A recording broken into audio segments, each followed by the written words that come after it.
Previously on the 0 to KSM challenge. We started out by taking down the world boss, and for the first time in a few weeks, we got no loot. We then did the weekly quest, which involved doing 4 mythic dungeons. And I got noticed! People know who I am! Oh, I got a neck from that too, but it's pretty poo. We then opened the vault and got a big upgrade on our feet. We then jumped into our first mythic plus of the day, a Halls of Valor. We overtimed this run, but I did get a headpiece, which meant I could finally get my 4 set. Man, that bridge boss was brutal.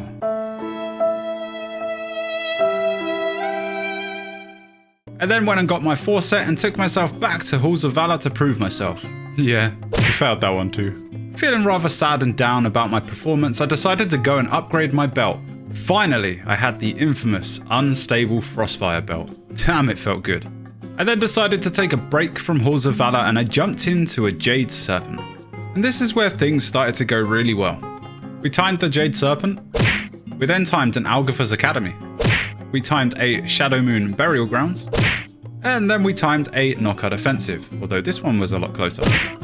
We then timed a Court of Stars. And we absolutely smashed Ruby Life Balls. From there we timed an Agile Vaults. And then we went back to Halls of Valor for the 3rd time. And well, you know what they say about 3rd time lucky? Well, that was definitely the case. It took 3 attempts last week, but we finally got there. Last week we started at item level 385, and we start this week with 391. Last week's score was a total of 1,285, and this week's score is a total of 1,868. We're close, I can smell it! Oh, maybe that's just me. So as mentioned in the previous episode, we wanted to answer that question. Can you really achieve KSM by timing plus 13's only? Now, we find ourselves asking this question because it was a comment left by a couple of users on some of the previous episodes. They were basically like, hey man, KSM's easy, all you have to do is time 13's. Yeah, that's easier said than done, man. Have you seen my tanking? It's horrible. No, jokes aside, I'm all about the for sciencing and I was curious, so I decided to put that to the test. And last week, we timed every dungeon at a plus 13 level. Or maybe we didn't. If you haven't watched it, go back and watch it before you watch this one, because I still need the watch time. But now, we find ourselves in a new week, a new reset. And because I'm autistic and I like to do things in a certain way, we're going to start this week off like every other week. And that's of course, the world boss. I didn't get any loot last week, which was sad, but I'm guessing it made a lot of you guys happy. So, we jumped into a group and we took down the world boss. It's okay, you can keep that smile on your face. I got no loot this week either. Next week though, next week, that dragon's dropping me some gear. Alright, moving on to the weekly, and this week we have the Burning Crusade Time Walk-ins. And oh my god, the scaling in these places is so wonky. I swear, they're harder than Mythic Zeros. I jumped into, I think, Mana Tombs, and the first couple of ads stun you. And if I don't go in with mitigation, like my bone shield's not up, I'm probably going to get like 2-shot. Yeah, those places were brutal. And some of those packs really caught me off guard. Anyway, we smashed through the Time Walk-ins and it was time to open our cache. And while last week was rather disappointing with the neck piece that we got, but this week, oh baby. Just look at this, look at this, look at this. Nice. Yep, we're dealing fire damage, baby. Not gonna lie, I looted this, I jumped out of my chair and did a happy dance around the front room. It's a true story.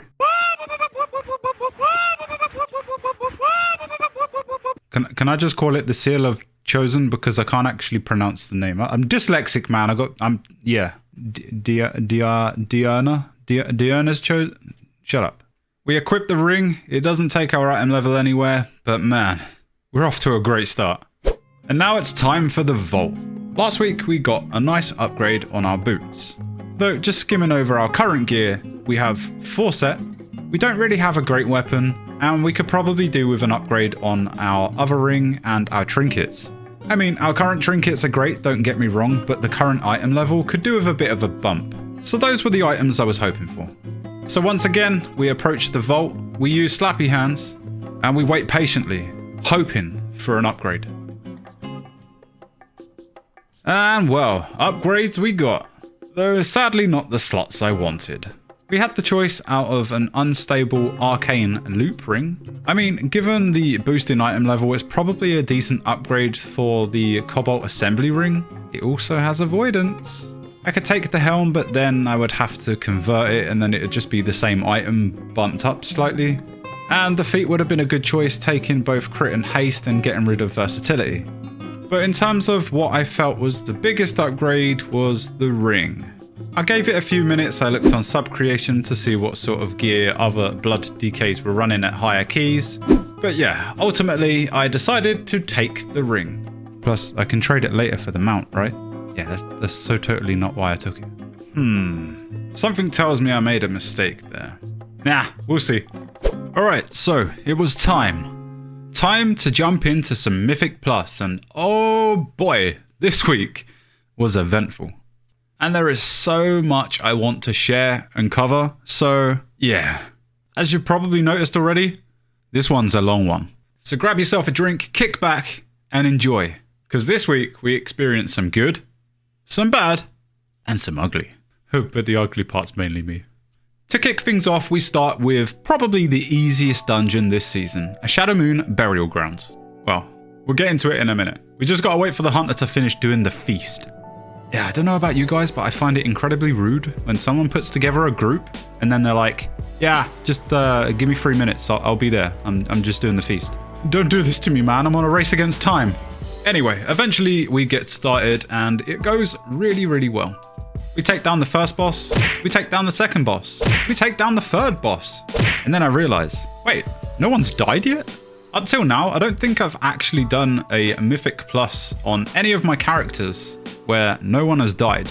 So seeing this, I was kind of nervous. And you know, when you notice those sort of things, you play a little differently. Maybe you try hard a little bit more. Well, that was definitely what happened in my case. I kind of wanted that flawless run, you know, 0 deaths. So we started the last boss. I focused. Everything was going well. Now, we get to one of the Ritual of Bones phases. Here is where you get that horrible overlap where the boss also casts Malevolence. And sadly, this is where the druid takes a hit. So, I guess if you're going to get hit by one of the abilities, you definitely want it to be the Malevolence. If you stand in the purple stuff that comes from the Ritual of Bones, yeah, that sticks a nasty dot on you and you're probably going to die. The druid handles it like a champ, we push on, and we do in fact time this run, 3 chests in it with 0 deaths. A flawless run. What a great way to start the day. This took our total score up to 1,883. We did get gloves from the chest, but we didn't need them, so we traded them to the warrior. And then we signed up to a Temple of the Jade Serpent. Now, the group I joined for this one had a couple of DPS that were hovering around the 410 mark. So I was kind of hopeful. Thankfully, I wasn't disappointed. We ended up 3 chests in the run, only 3 deaths, and it took our total score up to 1,902. No loot from this one, sadly. From here, we moved on to Azure Vaults. Now, this run went really smoothly up until the last boss. I derped a couple of times. I ended up dying. I should have used my AMS. I get rezzed and instantly die again. It was hilarious. Though luckily the group carried on and thankfully we got the boss down. And we also 2-chest this one. This took our total score up to 1,916. No loot from this one either. And then we move on to Ruby Life Pools. Yeah, I think it's safe to say this one's not one of my favorites. Now, this one didn't start off the greatest. We killed pretty much everything up to the first boss, including some whelps, because, well, come on. It's obvious, isn't it? We have a hunter in the group. You know those butt pulls we've been speaking about for the last 2 episodes? This is going to shock you, but it happened again. Alright, I'm going to back you guys a little bit. 2 of the packs were pulled by the Demon Hunter, because, you know, Momentum, Demon Hunter. Yeah, if you've ever played Momentum, you'll understand. So yeah, we get to the first boss, we are sat at 39%, which is a little higher than usual, and we have 1 death, which was right at the very beginning. I mean, no biggie, we've handled it well so far, regardless of the butt pulls. Anyway, we make it to the second boss, and we've only had 1 further death. Now, before the run, I actually asked if everyone was comfortable with the bait mechanic. They all said yes, and I said when we get there, I'll place a marker on the ground, just aim for the marker. Yeah, that didn't happen. It honestly didn't start too badly, but as you can see here, the demon hunter got hit by the molten boulder, everyone's health started dipping, and both the hunter and the demon hunter die. At this point, I can see that the priest is slowly dying and he can't keep up with everything. So I decided to run towards the fire and just tell the group to wipe. I mean, we've got so much time to get these 2 bosses down. As I'm running to the fire, the priest does actually die, and although I'm sitting on 2 combat reses that are available, I honestly just don't think it's worth it. I think it's much quicker just to die and reset. And I think we could have actually killed this one. But sadly, I think the demon hunter disagreed. Well, that's the end of that run. I decide to try my luck again and I get into a second group for ruby life balls. Now, I'm not gonna lie, this run wasn't great either. We got to the second boss and we already had 11 deaths. Now, like the last one, I asked at the beginning of the run if everyone was familiar with the bait mechanic. And once again, everyone said yes. And well, by the time we eventually kill the boss, we have less than 3 minutes left to clear the rest of the dungeon and 24 deaths. So we wiped on the second boss the first couple of times and it was pretty clear that no one really understood. It was pretty clear I wasn't going to time this place, so I took my time, I explained the mechanic, I told them where to stand and where I was going to drag the boss, and eventually they actually did a really good job. You just ignore the 24 deaths. But I mean, by taking the time and showing them and actually teaching them the mechanics, they can go into the next run with more confidence, and hopefully it goes a lot better. Yeah, that's right. If you get any of these guys in your next run and they smash it, you can thank me, doing you a favor. You're welcome. Anyway, we finished the last boss, we only have 1 further death, we overtime it by 4 minutes, we don't get any loot but it does bump our rating up to 1,934. I also left that group feeling pretty happy about myself, my good deed for the day. After that it was getting pretty late so I decided to call it a night. I returned the next day and decided to look for an Algotha's Academy. I got into a group pretty quickly, I made my way to the dungeon, I inspected a couple of the DPS. And yeah, I was excited for this one because a couple of them were on like 415 item level. But then a member of the party went offline and the group started speaking in a foreign language. I want to say German, but I'm honestly not sure. Maybe if one of you guys know, let me know in the comments. But yeah, I have no idea what they're talking about. And then they put down like a 10-minute break. Like, I don't mind. Just communicate with the group, man. Let me know what's going on. It seems pretty rude in my eyes that you invite a random, like me, I join the group, and then they throw down a 10-minute break timer. I should have just left, right? Now, sadly, the guy that was offline, it was actually their key. They end up removing the guy, and then they list a 14. And it gets awkward because I ask them, and they're like, yeah, it's a 14. And I'm trying to do 13's. So I basically tell them, like, I need a 13. And they say okay after I say good luck with the key. But looking back, like when I left the group, it must have been really weird for them, right? Like, why is this tank leaving the group? Like, we're only bumping it up by 1 level. What's the big deal? I really couldn't be asked to explain the challenge, and I don't like promoting my YouTube, so I just got out, man. I was gone. What a weird experience. I decide as I'm already at Algotha's Academy, I might as well look for another group.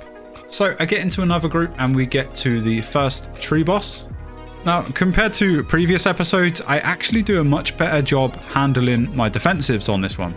Though the fight does start sloppy, not everyone is stacked for the ads, so they're a little bit all over the place. The branch doesn't get focused. Not everyone gets inside the circle when the branch dies, so not everyone gets cleansed. We lose the hunter early on, and then sadly, we end up wiping. And then ultimately, the hunter ends up leaving. What the hell? Stepped on branch. Oh, it's a leaf. Was it poison? Emotional, damn it! Perhaps I wasn't as vocal as I could have been. I was typing some instructions. I told everyone to move left with me for the ads. But yeah, sadly, that was the end of the run. I then start looking for another key and I find a group for ruby life pools. Yeah, I didn't particularly want to come back here so soon, but I saw the group available. The guy running the group had high rating and high item level, so I was kind of hopeful. Plus they were ranged, so I was under the assumption that they'd be pretty familiar with the bait mechanic, right? That was the one thing I was worried about going into this. Yeah, well, lucky for me, 5 minutes after looking for a healer, no one was signing up, and, well, the guy said they had to go, so they had to go. Sick, we dodged the bullet. Alright, so my 3 previous keys have been a disaster. One we didn't start because the key got upped to a 14. Another one we failed at the first boss. And the third one just took too long for the group to form. So I decided to do my key, and lucky for me, I had a 13 knockout offensive.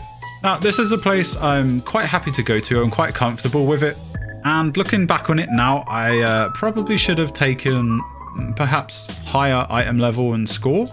You know, considering I want to time it, maybe I should have been a bit picky. But for the most part, I pretty much just invited anyone that was over 390. And I didn't really take the team comp into consideration.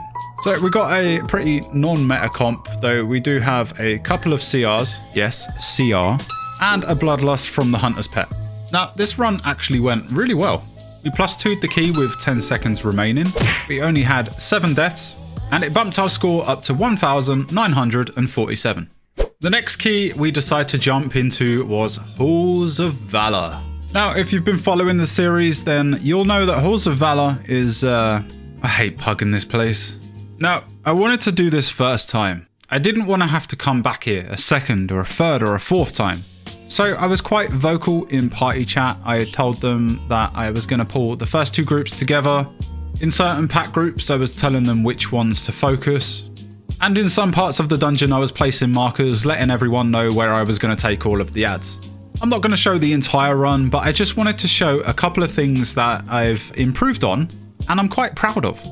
Alright, so Halls of Valor, even after the nerf, in my opinion, in a pug environment, is pretty unforgiving when it comes to time.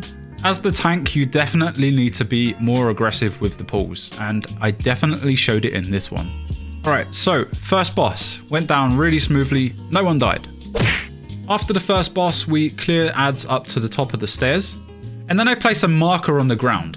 And what I decide to do next is to grab both the pack on the left and the pack on the right, bring them together, use slappy hands and my defensives. I've seen a couple of tanks do this, but for the most part, I've usually taken these groups individually and not together. And I think in terms of time, doing a pull like this when you know you've got your defensives and everyone has their cooldowns, is definitely a pull I think you guys should do.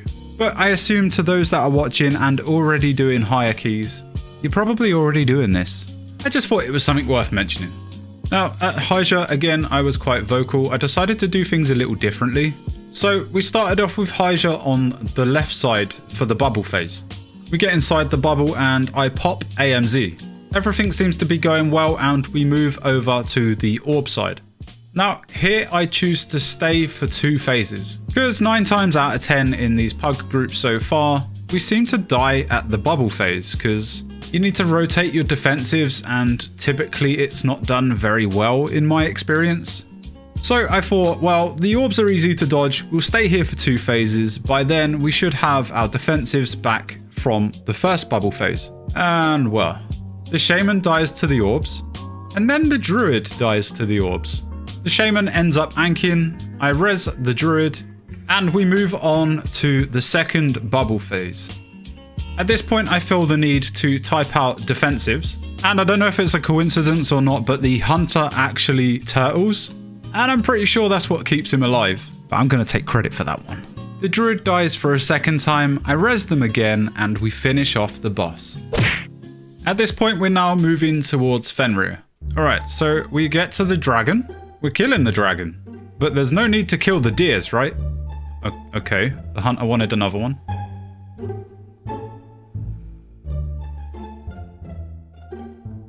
Okay, the hunter wanted a third one. Okay, cool.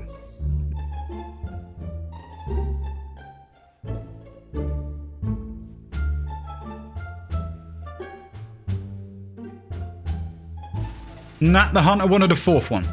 Yeah, I got a little tilted at this point. I mean, one or 2, I will accept. But 3 and 4? Come on, man. I simply wrote in chat, please stop. They did apologize, and they ended up dying because I was... yeah.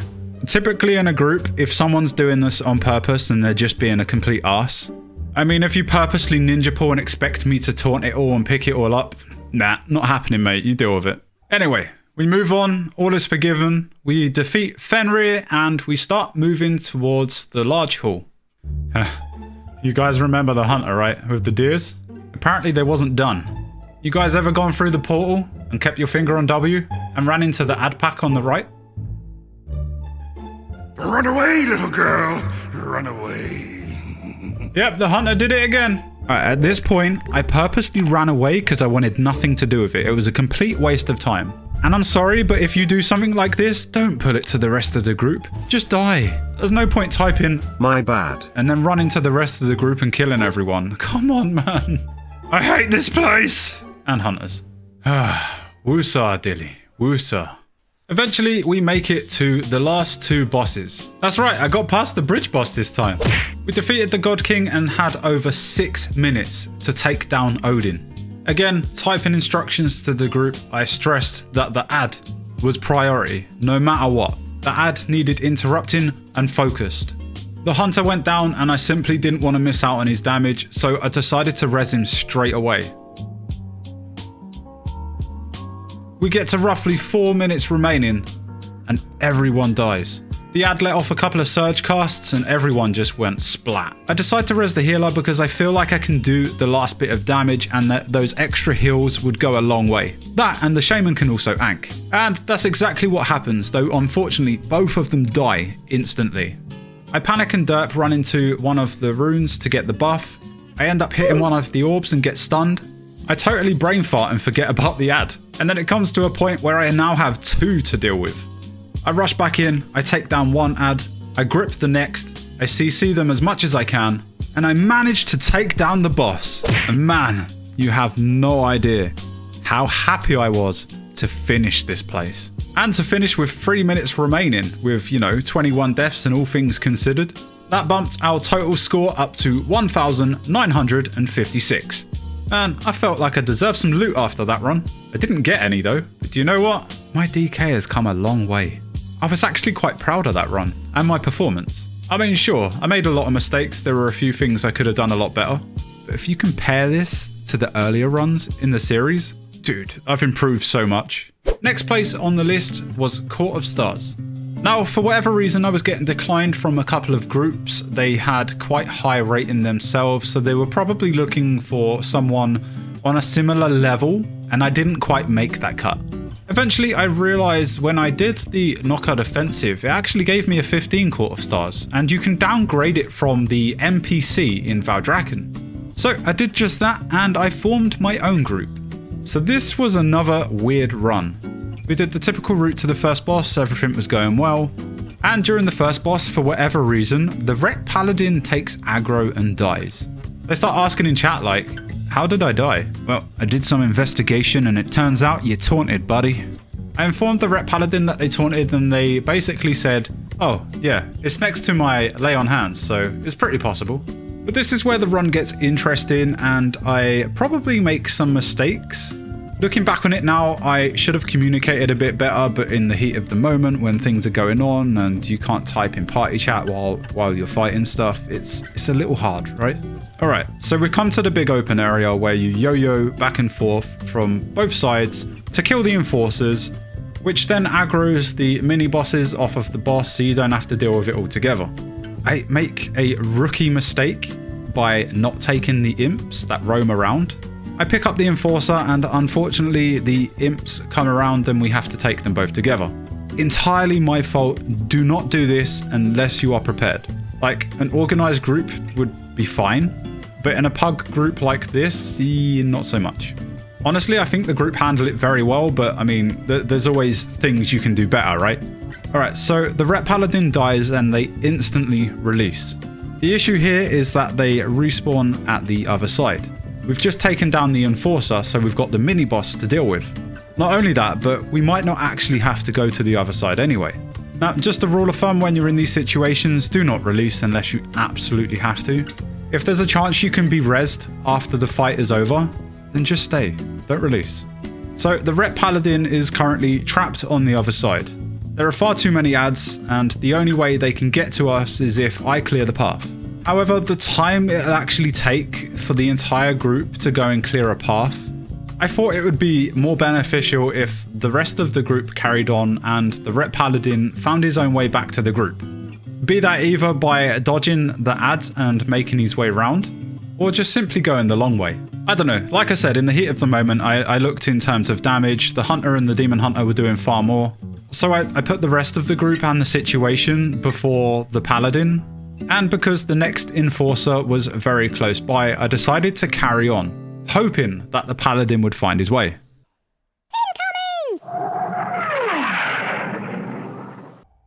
Well, they certainly found their way. Needless to say, the group wiped. There were some things said between myself and the Paladin. Nothing major, but there's no point showing it. We get on with the rest of the run. Sadly, we overtime it by 2 minutes, and we take our rating up to 1,962. We loot the chest, but sadly, no ring this time. One day, man, one day. We then move on to an Algathas Academy. That's right, we've come back for a third time. This run went absolutely fine. We cleared it with over 4 minutes remaining. It probably would have been a different story if we didn't have the Demon Hunter. After clearing this, it took our total rating up to 1,972. We did pick up a cloak from the chest, but can I just say, if something drops in a group, it's absolutely fine if you ask in party chat whether or not they need the item. But to simply ask in party chat and immediately pop up a trade window, yeah, that's rude. Don't do that. I mean, I traded the mage anyway, but that's not the point. I think next time I'm just going to keep the item. Oh, Dilly's getting tilted. Alright, we had 2 places left to time. At this point, we had cleared everything on a 13, but the objective was to time them. So we went back to Court of Stars. Now this time, we absolutely smashed it. It would have been our second flawless run of this reset. However, Dilly makes a big mistake. I lose concentration, I get stunned, and I die. And without me, there's no CR. So we do in fact wipe, we run back to the boss, and we take it down with no issues. Yeah, I didn't derp this time. Sorry team. So we time the run with over 5 minutes remaining. We bump our score up to 1,976, and we so totally don't get the ring from the chest. We didn't get it, Kia, don't worry. We totally did. With the new ring, we actually go down 1 item level to 391. And then we venture back to the one place where it all fell apart for us this reset. Ruby life pools. Man, we've been through a lot this reset. I signed up to a group that had a healer with a total rating of 2,460 on their main character. This gave me hope, and I assumed they knew what they were doing. Now, the run doesn't actually go too badly. We only have 3 deaths leading up to the last boss.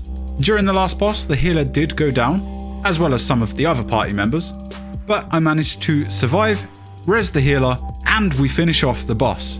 And that bumped our total rating up to 1,980. Not quite KSM. No gear from this place, but I was just happy to see the end of it. So, can you really achieve KSM by timing plus 13's only? Well, the answer is both yes and no. By simply just timing plus 13's and not 2 and 3 chesting them, you won't gain enough score. However, looking at the runs that I did, by 2 chesting each key on both weeks at a plus 13 rating, will grant at least 250 rating for each dungeon. And obviously times that by 8 and you get 2,000, right? Now, obviously some dungeons are harder than others. You might only just time, say, a Halls of Valor, but you might free chest a Shadow Moon Burial Grounds because it's much easier. So you could definitely balance it out this way and just do 13's. But yeah, that's not what I'm gonna do. So, plans for next week. We need 20 rating. And do you know what I'm gonna do? I'm gonna start my week as usual. We're gonna do the world boss. We're gonna take a look at the weekly quest. We're gonna open the vault. I'm gonna spend what valor I have left to upgrade some gear. And then I'm gonna push my key as far as I can. So next week, no matter the dungeon, we use my key and my key only. And once we achieve KSM, I will continue pushing until we eventually tank the key. You see what I did there? Tank the key, because I'm a tank, you get it? Sorry. So, I leave you with yet another question. How far do you think I can push it? Well, I guess only time will tell. But we do end this reset going down to item level 391. And we take our current score all the way up to 1,980. 20 to go, 20 to go. If you guys did enjoy the episode, a like would be much appreciated. Consider subscribing to the channel because apparently only 10% of you are. I know, it's crazy. And if you would like to join me for some keystones, you can catch me live over on Twitch. A link to that and all of my other socials can be found down below. But that's me done. Thanks for watching, and I'll see you in the next one.